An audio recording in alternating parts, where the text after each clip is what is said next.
যা যা দৃশ্য যা যা কথাগুলো বলা হয়েছে, এটা বর্ণনা যদি দিতে হয়, শব্দ যদি ব্যবহার করতে হয়, তাহলে বলতে হবে এটা বিভৎস দৃশ্য। এটা মানুষের মনুষ্যত্ববোধ বলে কোনো জিনিস যা আছে সেটার থেকে বহু গভীরে নিয়ে গেছে। এটা নিশ্চিন্ন করার জন্য মনুষ্যত্ববোধ যেন একটা নৃশংস প্রতিটি জিনিস যে হয়েছে এখানে, যতটাই শুনি অবিশ্বাস্য মনে হয়। এটি কি আমাদেরই জগৎ, এটি কি আমাদের সমাজ, আমরা এটা করলাম। এবং যারা নিগৃহীত হয়েছে, যারা এটা শিকার হয়েছে, তারাও আমাদের সঙ্গে আছে। তাদের মুখের থেকে শুনলাম কিভাবে হয়েছে, কোনো ব্যাখ্যা নেই। এটা ব্যাখ্যা থাকলে কিছু একটা হলে মানুষ বোঝে যে এটার কারণ ছিল।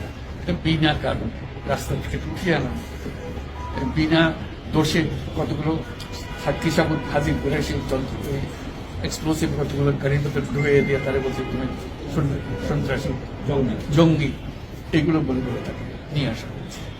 এবং এইরকম ইন্টারোগেশন সেল, এরকম টর্চার সেল, এরকম টর্চার সেল সারা বাংলাদেশ জুড়ে আছে। সেটাও শুনলাম আজকে। আমার ধারণা ছিল যে এখানে আয়নাগর বলতে যে কয়েকটা আছে, এখন শুনতেছি আয়নাগরের বিভিন্ন ভার্সন সারা দেশ জুড়ে আছে। কেউ বলতে 700, কেউ বলতে 800। এটি সংখ্যাও নিরূপণ করা যায় কতটা আছে, কতটা জানা আছে, কতটা অজানা রয়ে গেছে সেই জিনিস।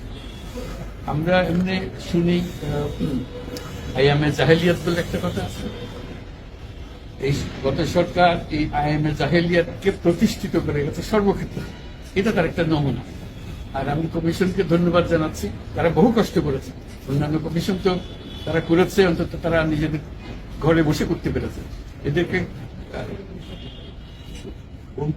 গুম কমিশনের যেটা, তারা কোদাল এগুলো আবিষ্কার করার জন্য আসতে হয়েছে, তাদেরকে বের করার জন্য। কিসের মধ্যে ঢুকিয়েছিল, কারা কি করেছে, এখনো ধ্বংসাবশেষ আমরা দেখতেছি। কাজে আমরা দেশের যে চূড়ান্ত অবনতি, চূড়ান্ত রূপ দেখলাম, সর্বক্ষেত্রে এটা তার একটা প্রতিচ্ছবি। কাজে গুম কমিশন যেটা আমাদের সামনে নিয়ে আসলো, সেটা হলো যে কি পরিমাণে একটা দেশকে সর্বদিকে ধ্বংস করা যায়, এমনকি মানুষের একেবারে সামান্যতম যে মানবিক অধিকার সেটুকু থেকে বঞ্চিত করে রেখে দেওয়া হচ্ছে। আজকে এটা জাতির জন্য একটা বড় চূড়ান্ত রকমের একটা ডকুমেন্ট হবে। আপনাদের সাক্ষী রেখে আপনাদেরকে নিয়ে এসে আমরা শরিক হলাম এটাতে। যারা এই ভুক্তভোগী তাদের সঙ্গে কথা বললাম, কয়েকজনের সঙ্গে। ভুক্তভোগীদের সংখ্যা আমার জানার মতো 1700 প্লাস, 1750 প্লাস এরকম যারা ভুক্তভোগী। অজানা কত এটা তো আমরা আর জানি না। কেউ বলে যে এটা 3000-এরও বেশি। কাজে সেটাও আমরা ধরে নিলাম যে একটা সীমারেখা দরকার, যেটা আমরা অজানা, সেটা কিন্তু প্রমাণ দিতে পারিনি। এই যে উদাও হয়ে গেছে, মানুষ নিশ্চিন্ন হয়ে গেছে, কেউ বলতে পারছে না সে কোথায়। তার মেয়ে আপনাদের সামনেই ছিল আজকে, যে বলছে আমার মাকে কোথায় নিয়ে যাওয়া হয়েছে। আজ 9 বছর ধরে আমরা খোঁজ পাই। সে নিজেও ছিল 11 বছর বয়সে ছিল, মায়ের সঙ্গে ছিল, তাকে দেখে মাকে নিয়ে চলে গেছে। এই হলো সামান্য একটা দৃশ্য। এই দৃশ্য বড় করুণ দৃশ্য। এবং এটার কঠিনতম যে লেসনটা হলো, যারা করেছে তারা আমাদেরই সন্তান, আমাদেরই ভাই, আমাদেরই ঘনিষ্ঠ আত্মীয়, তারাই করেছে। এবং আমরা এই সমাজকে যদি এর থেকে বের করে না আনতে পারি, তাহলে এই সমাজ তো টিকে থাকবে না। যে এইভাবে যদি আমাদের হয়, আমাদের সন্তানরাই যদি এগুলো করে, এবং তারা যদি এইরকম কাজ করতে পারে, যে মানুষের পক্ষে যেটা সম্ভব। একজন বলছিল যে খুপির মধ্যে তাকে রাখা হয়েছে, গ্রামে তো মুরগির খাঁচা চেয়ে বড় হয়, এরকম অবস্থা। মুরগিও নড়াচড়ার যেরকম জায়গা পায় না, ওরও নড়াচড়ার কোনো জায়গা নেই। ওকে ব্যবস্থা রাখা হয়েছে, মাসের পর মাস, বছরের পর বছর তাকে ব্যবস্থা রাখা হয়েছে। এটা মানুষের সামনে এখন বিচার রইল, কিভাবে আমরা আবার নতুন করে সব সমাজ করতে পারি, যাতে করে আমরা এই যে এটা আমাদের সবারই অপরাধ, যেটা হতে দিয়েছি আমরা শেষে। আজকে আমরা মুক্ত হলাম, সে মুক্ত বাংলাদেশে আমরা যেন নতুন করে আবার সমাজ করতে পারি। এটা থেকে একেবারে অতি করে যেন আমরা চলে যেতে পারি। এটার নমুনা, এটার সাক্ষী, এটার যে ডকুমেন্টেশন গুম কমিশনের রিপোর্টের মধ্যে থাকবে, এবং এটা অবশ্য পাঠ্য হিসেবে সবাইকে পড়তে হবে, এবং তাদের যারা করেছে তাদের বিচার করতে হবে। তা না হলে আমরা নিষ্কৃতি পাবো না করতে, এই যে কাজগুলো করে গেল তারা। তা না হলে আমরা আবার মুক্তভাবে বলবো কি করে যে আমরা এই দেশের মানুষ, আমরা পরিষ্কার। যারা করেছে তাদের জন্য আমরা কেন মুক্ত হতে যাব? তাদের সে বিচার করবো, জনসাধারণ বলবো যে এটা উচিত বিচার হয়েছে, তখন আমরা এটার থেকে মুক্ত পাবো। সেটাই হলো আমাদের আবেদন দেশের সবার কাছে, এই বিচারটা যেন আমরা করে ফেলতে চাই। সবগুলো সাইট এভিডেন্স হিসেবে একটা সিঙ্গালা করে দেওয়া হবে, যাতে আইসিটি এভিডেন্স হিসেবে ব্যবহার করতে পারে, একটু জানিয়ে। আমি এইগুলো সব এভিডেন্স যাতে আমরা দেখলাম, এভিডেন্স গুলো সিলগালা করে রাখা হয়, যাতে করে কেউ বিনষ্ট করতে না পারে, যখন বিচারের কাছে যে একটা প্রমাণ হিসেবে ব্যবহার করতে পারে, সেই হিসেবে আমরা থাকি। একটা কোশ্চেন এর দুইটা কোশ্চেন করতে দিতে হবে। এটা এই বড় স্টোরিতে আমি এক কোশ্চেন করব। মাননীয় প্রধান উপদেষ্টা, দুইটা প্রশ্ন।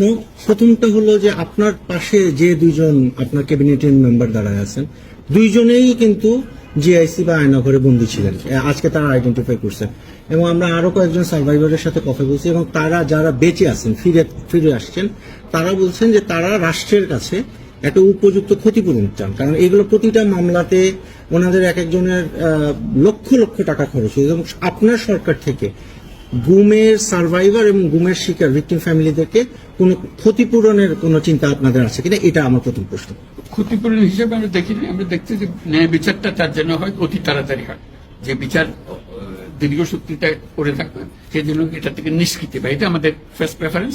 তারপর দেখা যাবে তাদের কি করা যেতে পারে। আচ্ছা, মাননীয় প্রধান উপদেষ্টা, আরেকটা প্রশ্ন হলো, আপনারা বলছেন যে এটা সিলগালা করে দিবেন, কিন্তু একটা খুবই ব্যক্তিগত একটা রিকোয়েস্ট, এটা হাজেরা বেগম, উনি মায়ের ডাকের প্রতিষ্ঠাতা, যে সংগঠনটা সবচেয়ে বেশি গুম নিয়ে কাজ করছে, এবং উনি র্যাব 1 হেডকোয়ার্টারে, যেটা ডিজি শহীদ মহোদয়, উনিও এটা সম্পর্কে অবগত, উনি মাসের পর মাস এখানে ঘুরছেন তার ছেলের সন্ধানে।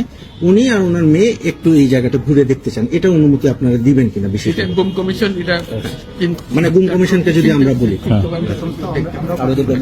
আইসিটির সাথে আসলে আলোচনা করতে হবে, এগুলো এখন তদন্ত করতে হবে। না মানে মানবিক কারণে আমি যে এটা ওনারা দেখবেন, এখানে অনেক কিভাবে অর্গানাইজ করা হবে সেটা। আচ্ছা, কারণ উনি এখানে অনেকবার আসছে এবং কথাবার্তা বলছে। না, ওর দেখা ভালো, তার অন্তত মনে একটু পরিষ্কার হ্যাঁ, করে আমি এইটাই দেখতে পাই, চোখে দেখতে পাই। স্যার, এটাই মানে এই ভদ্র মহিলা, আমরা তো তার হ্যাঁ, জীবনটা ফিরিয়ে দিতে পারবো না, যে জীবনের মাধ্যমে সে গেছে। অন্তত দেখলে মনে সান্ত্বনা হবে, আমি জায়গাটা দেখে এসেছি। ওই মেয়েটা, যে বাচ্চা মেয়ে বলতেছেন, আমার মাকে আর দেখতে পেলাম না, কোথায় চলে গেল, আজ পর্যন্ত কেউ খবর দিতে পারবে না সে বেঁচে আছে না মরে গেলে কোথায় আছে। তানভীর ভাই, Just one question, sir. Over the years, we've seen, at least last 16 years under the last government, but police brutality abuse is nothing new in this country. What sort of mechanism you have created as a part of the reform so that this doesn't happen in future, whether under elected government, caretaker government, or any sort of government? The whole existence of this government is because of this, that we don't want to stay in the darkness that has been created around us. So we want to create a new environment, new, as we say, new Bangladesh, as the students have been claiming all the time. So that led to the reform commissions. One of them is this disappearance commission, which led us to see this thing. If we didn't have that commission, probably it will be just a storytelling. Nobody will believe, somebody will say yes, somebody will say no. Now they have concrete proof, and now they will go to the justice. So this is one step. And then what happens to the rest of the institutions? You are dealing with something that they have done. Will this be repeated in future? That's something we have to make sure that it's not repeated in future. Nowhere near it. This is the worst ever in the whole world possible. So we don't want to have anything to do with it. We'll be as normal as any civilized human being could be. So that's our commitment. That's what the reform commissions are all about. And since you asked the question, I'm very grateful to the commission for taking the job. It was not an easy job. They have to fight in all directions to discover. This is the whole discovery mission. It's not as simple going and taking evidences and writing reports about it. So they have to really detect this in very serious way. And they're still worrying about whether we can skip